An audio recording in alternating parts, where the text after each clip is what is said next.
Hi, I'm Martin Jarvis, and once again I want to welcome you to another perspective. And there's so much going on in this nation today.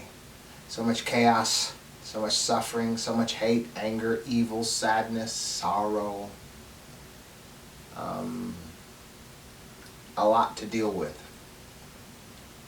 As a black man in this nation, a black boy, a black teenager, and a black man in the 70s, I have a different perspective. I was speaking to a younger black person yesterday. He was in his mid-30s, asking me what I thought about the Black Panther Party in America today. And I don't know, maybe because I came up in the 70s as a young person on the heels of the Black Power movement. You know, my heroes were Huey P. Newton, Eldridge Cleaver, Kathleen Cleaver, Angela Davis, although she wasn't a Black Panther, Bobby Seale. All these folks, these were my heroes, with other heroes as well, George Jackson and of course Malcolm X. But regarding the Black Panthers, I mean, when I was in the 8th grade, I was wearing a black beret and a black jacket to school. You know, that's where I was at. And so the Black Panthers were a very powerful group. I mean, they were formed to protect the people of Oakland from a heavy-handed police force that was abusing its citizenry. They also ended up having reading programs and feeding programs, social programs for the community. So they were a special group of people that were able to stand off the police with weapons in hand, with the Constitution in hand, and law books in their hand. So they were very powerful at that particular time. So when I see these guys today, you know, as Black Panthers, they really don't impress me. I mean, why do you have to take the name of that old group? Why don't you be like they did and create your own group? Because nothing like the group of old, the people of old.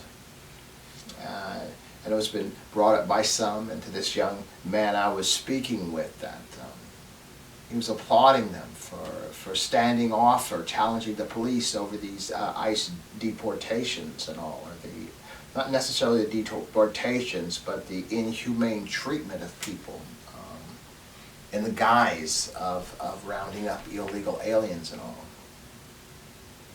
And I don't know, you know, I don't know really if that's our fight. This is a different time. Now, I do know that back in the days of the Black Panthers, I know they did side with the Appalachian white coal miners, you know, in order for them to find their justice. Okay. But now I know some offspring of some of those Appalachian coal miners, and they're really not pro-black. Okay. And I don't even really need you to be pro-black. Just don't be anti-black. And my reality is that if you are anti-black, that doesn't really affect me because I'm well, okay? So don't get me wrong. I'm just observing the response to folks once they find what they're searching for with the help of black people. I was explaining to this young man yesterday that Crispus Attucks was the first person killed in the Revolutionary War. What they call the shot heard around the world, and he was a black man. He was a black seaman. And every major war and conflict that this nation has been involved in since its inception has been aided by black people. Okay, the Buffalo Soldiers were black. Okay, the Tuskegee Airmen and many other black folks. You know, often their participation after the fact was minimalized. Every conflict, and still after the conflict, returning back to second-class citizenry, okay? And so I really don't see the need, you know, for black people really to put themselves out there in harm's way for this situation that's going on. We've had our day. We've had our struggle, okay? And of course we didn't do it alone, but we suffered alone. Okay, and so I guess, you know, even when I look at the this might seem a little harsh, but I don't mean it to be. I want to talk about good and evil, but this crossed my mind just a moment ago. That even when you look at the white liberal, the one that was out there carrying the Black Lives Matter flag, and the guy even out there, unfortunately, that was, killed by ICE agents, whatever he was doing, protecting someone, or the woman that was shot, or the countless number of white people that have suffered, in their pursuit of justice for people of color, that they still carried with them this privilege, okay? And what I'm suggesting is that anytime they wanted to put the sign down and go eat in any restaurant in any neighborhood, they weren't going to be turned away because of the color of their skin, okay? So even the white liberal experienced this white privilege historically. And so I don't really differentiate so much between the political parties. I simply, it's the color line.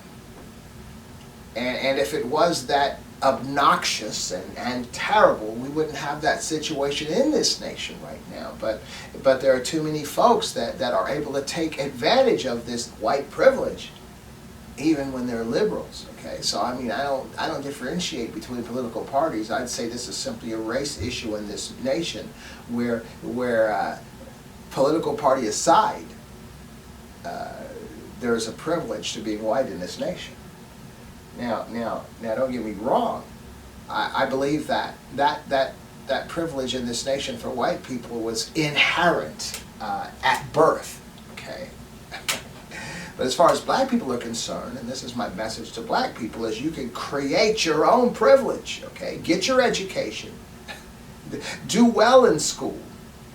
Do well in elementary school, do well in middle school, do well in high school, and if you can't afford it, get scholarships because you did well in school. And pick the right degree programs. With AI at your fingertips, there's no reason for you to become a psychology major. Okay, that's what I'm saying. And make that money. Make that move, because what you're going to find in this nation is the number of people that have embraced this privilege, this white privilege, over a couple of 100 years or so.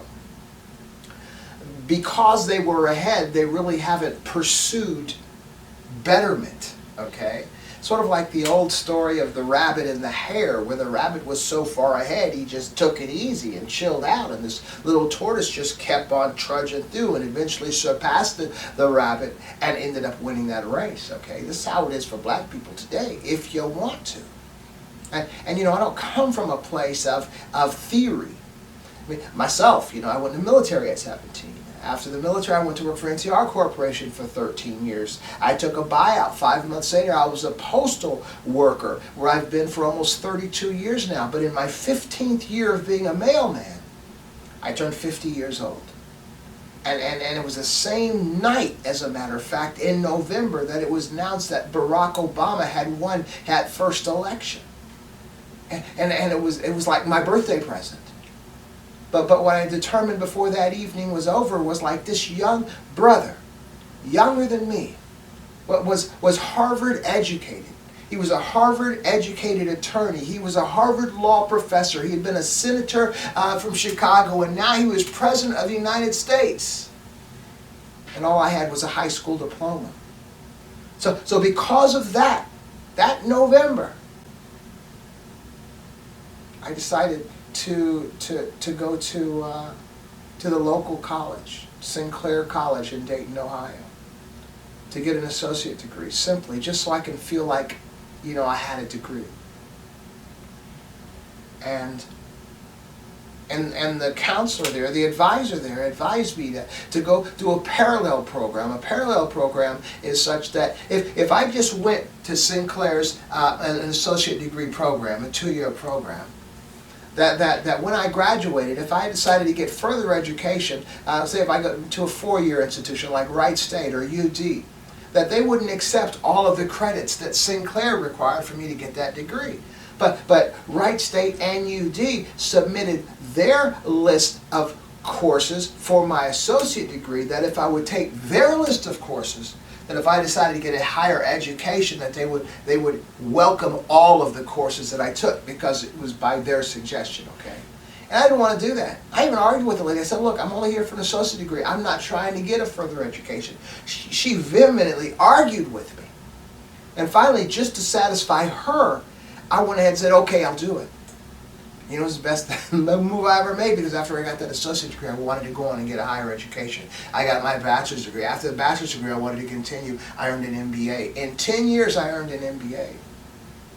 In 10 years, I missed a quarter of school. Otherwise, I went to school continuously the whole 10 years. From age 50, I graduated in 2019 when I was 60.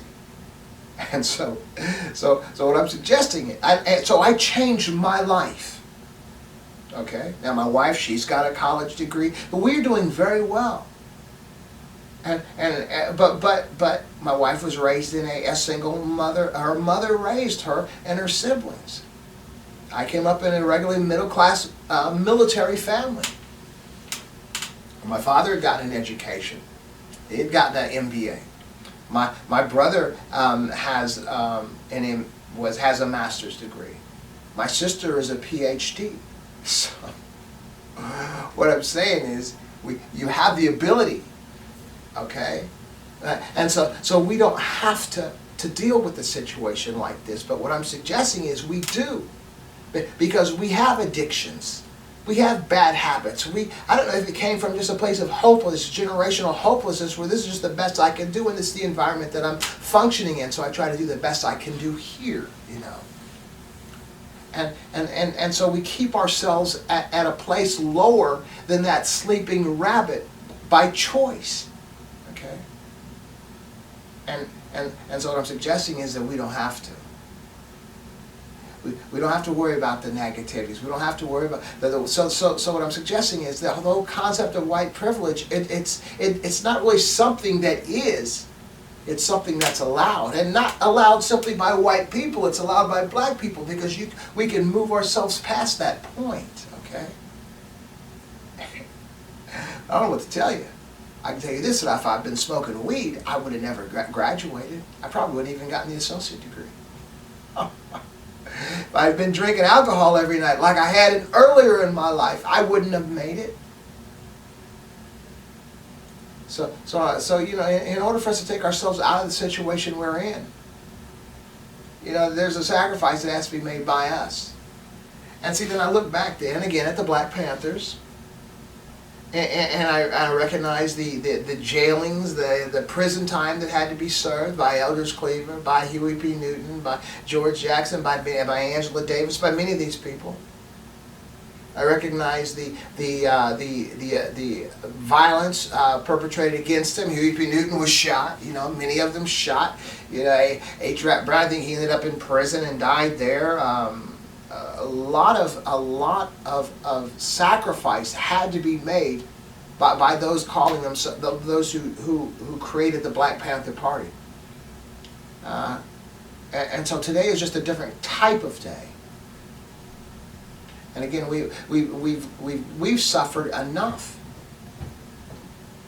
This is not the time to be putting ourselves out on that front line again, because we are not going to gain anything from that. Our stance on the front line isn't going to help the people that we approach. Isn't going to help the brown people that are being inhumanely treated. All it's doing is putting us on the firing line as well. Okay. So we did what we needed to do. Okay. And so now I'm suggesting that, you know, these cards are just going to have to be played out. Because the only way this nation is going to find wellness is by letting this thing play out as far as it's going to. So we've had a couple of white people killed. That poor woman, I think, in Minnesota, and the gentleman that was shot recently, that nurse in Minnesota as well. See, people are now beginning to take notice. Both sides of the political parties now are beginning to recognize there's an issue, but what did it take? It wasn't the Black Panthers standing up for the brown person. It wasn't the brown person fighting it out with the ICE police and all. It was white people that ended up getting killed. And so what we're seeing is these are the type situations that began to unfold that fictional blinder of privilege. Because it's not privilege at all, because these are white people that were killed. But that's the only thing that's going to bring this change. So I'm suggesting that black people need to realize this and take this time not to be out there, protesting. And you can. I have young people. I know young people, good young people that are out there, And I'm not really challenging them, because I understand being young, being in college, and having the passions and all. I just don't believe it's going to do any good. I believe truthfully, I believe it's going to be a number of white people being harmed before this nationwide is up, because history has proven in this nation that black people being harmed isn't going to change anything. Brown people being harmed isn't going to change anything either. Okay, what happens is when white people get harmed, it's like, hold up there, it wasn't supposed to be this way. That's what's going to cause these folks, and you see them right now calling for change. It's the race issue. That's the color issue in the line. It's not the political party, and that goes to show you right there. And so we've had our fill of this over the past few hundred years, over the past 400 years actually, in this nation, and I think it would behoove us, for the entire population. To begin to recognize the difference between good and evil. Again, evil is a bad thing. Evil doesn't see color. Evil doesn't see religion. Evil doesn't see ethnicity. Evil doesn't see nationality. Evil doesn't see a political party even, or religion. What evil sees is the weakness that it can seep its way into. And so it can seep its way into any of those if that's where the weakness lies. Okay? And the weakness lies in all of those areas, in the religions, in the politics, in the nations, in the ethnicities. That's where it seeps in. Now evil really shouldn't be too hard to recognize. I think it's the old Bible verse, do unto others as you would have others do unto you. Come on now, evil isn't that difficult to recognize. If it's inhumane, if it's harsh, if it's murderous, if it's torturous, it's evil. It's not a political party. We could say, well, it's the Republicans, or well, it's the Democrats, and both sides have done that. We could say the religions. The Muslims can say, well, it's the Christians. The Christians can say it's the Muslims. The Muslims will say it's the Jews. The Jews can say it's the Muslims. We do this, too. It's not that. We could say it's the black people. We could say it's the white people. It's not that either. Evil is simply a mindset. And if we were talking from a spiritual perspective, I would say it's an entity, that influences. But that's all. It's just evil, and we need to begin to recognize that and not side ourselves with evil, no matter who is portraying it, thinking, well, I'm going to be okay. Because the reality is evil never lasts a long time. It always comes to its end. And the question is when that end comes, where are you going to be? Are you going to be reaping with evil? Or are you going to be on the other side standing there? Where evil only prevails when good men do nothing. But when that dust settles and when that smoke clears, are you standing on the side of right, or are you standing on the side of wrong? This isn't political. It's simply good versus evil, which has been that story since the beginning of time. Even in the story, the Genesis story of Adam and Eve. Eating the fruit that they were, the forbidden fruit. Cain killing Abel. And throughout the entire manuscripts contained in what we call the canon of scriptures is always the battles between good and evil. That's the battlefield. And so people, I don't believe, are inherently good or inherently evil. Evil is that entity. Evil is that spirit, that concept that simply allures people into believing that they are better than they felt that they were at the expense of others. only to find that you are being exploited by that evil. And we see it playing out in real time in our lives today in this nation. Evil is evil. Fear is often the culprit. It always has been historically. That's what's kept the uprisings down. I mean, I was reading, and I was very intrigued by the fact that as much slavery that went on in this nation, of course the human spirit rebelled against that slavery. And there were hundreds of slave revolts in the United States. And how many of them were successful? I mean, totally successful. 0. And why? Because a black person told. Now, why would a black person tell? Let's get back to that. What's interesting is, I have a good friend of mine that's from Haiti. Really good guy. And he's an architect, graduated, I think, from Ohio State University, I believe. And I knew the story, but he loves telling it, how Haiti is the only people that were enslaved nation that gained their independence themselves by force. And he said the first thing they did was they killed the collaborators, the black folks that were helping the white folks and killing the white folks, and they won their freedom. Interesting. Now getting back to our nations, well, why would a black person tell? It's kind of hard to figure that out. You know, yesterday, as an aside, I worked all day and I wasn't really tired. I was just glad the day was over, and I went to the grocery store to Meijer. I had a cart full of groceries. And I went to this line. There was a young black girl. She was the cashier at the register.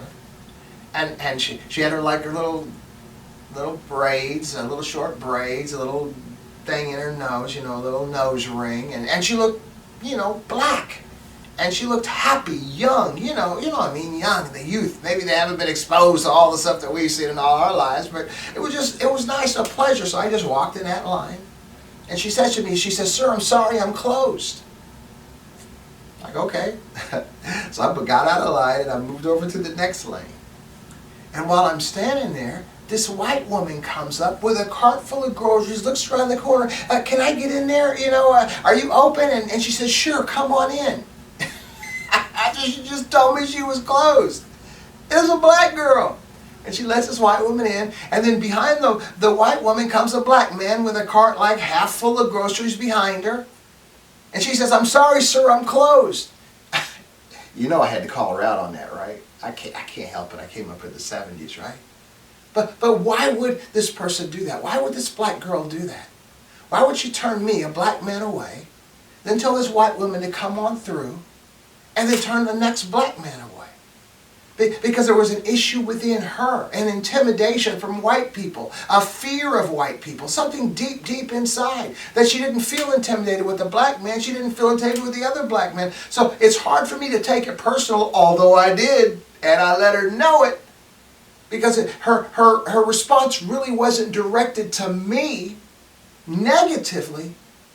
It was directed to her, the white woman, in such a way of intimidation, of seeing this white person differently than she saw herself. She saw herself as second class. She saw me as second class. She saw this other black gentleman as second class. But she saw this white woman as better for whatever reason and allowed her in. Now I didn't think, black people, young people this day were really going through all that. Because I know my daughter is at an HBCU, and I know they're definitely not like that, But this is indicative of the reason why. Because the reason why every slave revolt failed was because there was a black person that told, like that girl that I was dealing with. Why would a black person tell? Because they didn't like themselves, they didn't like the black person, they didn't like that black person. I mean, we hear that. Even Malcolm said that. Who taught you to hate yourself? Who taught you to hate your nose? Who taught you to hate the texture of your hair and all that? Maybe Malcolm was not quite right in that. Maybe they didn't hate themselves. Maybe it's just the way they were viewing the white people. And maybe even trying to identify with the white people. Not that they hated themselves. But there was a deeper subconscious issue that saw freedom, that saw fair treatment, that attributed all that to being white, and gravitated toward that, or even preferred that over themselves. But anyway, so it's not just white people who are the issue, who have been accepting the privilege, no matter whether they were liberal or not. But it's as well, and probably even more so damaging, how the black man views the white person, sort of like the old, that Stockholm syndrome. I think most of us have heard of, where there was a bank robbery in Stockholm, Sweden years ago, where the robbers took the tellers, the workers, and some of the customers hostage. And after an extended amount of time, the hostages began to grow an affinity toward their captors. The Stockholm syndrome.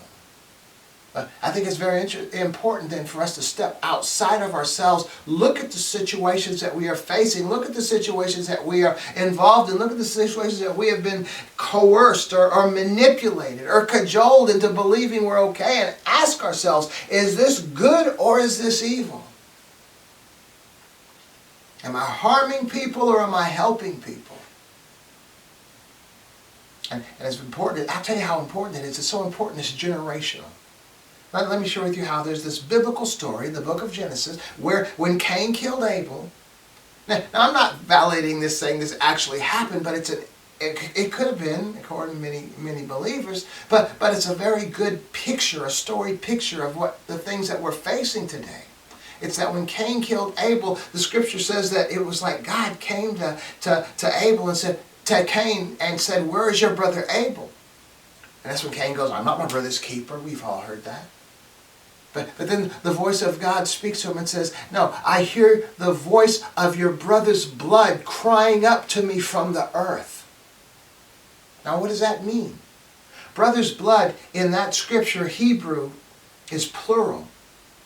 And so what that's saying, I hear the voice of your brother's blood crying up to me from the earth, is that it's saying, Cain, when you killed Abel, you just didn't kill Abel. When you killed Abel, you killed the kids that Abel would have had, but now he won't have. You killed the grandkids that now will never be born. You killed the great-grandkids, the great-great-grandkids. It's been said by some that when you kill one man, you've killed an entire world. When you've killed all the potential offspring that would have come from that man. And that's the evil. So whatever evil you do, it's transferable, because it affects each generation that may not even be that would have been. But as well, in a negative way for those that still exist, okay? But I'm saying that also in the positive. is that you have the ability to change the trajectory of the generations that follow you, okay? Like me, for example, I came up in a middle-class family. My father earned his degree, his MBA, later in life, after he got out of the military. I earned mine way later in life, after I got out of the military. Okay? My siblings, my sister earned her degrees after she got out of the military. My brother earned his degrees after he got out of the military. Now my children, my son and my daughter, they went right to college after high school. So my son graduated with a bachelor's degree. My daughter is in college now as a junior. Once she graduates, on her way to law school. And so as my father's family, they were not college educated, but he made sure he was college educated later in life. We became college educated later in life. My children became college educated right after high school. That's how positiveness is transferable, and I can only imagine what their kids are going to be like later. But it's up to us. It's so very, and the evil, that's one way that's transferable, but a negative way is transferable. I really want to sink this in, because so often we look at like politics, or we look at religion, or we look at like the wars that are created and that our nations align themselves with or are a part of. And we don't see the effect that even these mindsets that we have, although we may not even be physically involved in the politics or physically involved in the religion or physically involved in the wars, that our attitudes and mindsets are transferable to our children. We look at these type situations like we would do a football game or something. Well, that's my team, no matter what. That's my team. So you might like deflate gate, you know, with what's Tom Brady said. So he might have cheated in order to win, but that's my team, so we won. And so we come to a place where the morality is no longer an issue, but as long as we win, and that's not good. Because evil never prevails long term, okay? And although we do reap what we sow, and our children reap what we sow. Now, they may not reap directly because of what we did. I don't believe that. We're all individuals in and of ourselves. But if they're raised in our household, raised with our mindsets, they learn some of these things from us. As well from the environment that we've created for them to dwell in. But as well the fallout from the environment that we have created because of what we have supported. If it was evil, our children are going to have to deal with that. So it's very important for us to be able to identify good versus evil, okay? And carry ourselves accordingly. Like I said, though, you don't have to put yourself on the front line to risk, being killed or going to prison, jail or whatever. But just make sure that your mindset, that your hearted support is for those who are suffering. And make sure your kids know it.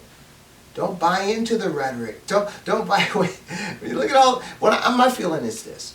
When I say that evil doesn't prevail long term, right? But then there's fallout. But you can say, well, what about North Korea? That seems to have been prevailing for a very long time, since the Korean War and all. But I want to suggest this, that evil only prevails when good men do nothing.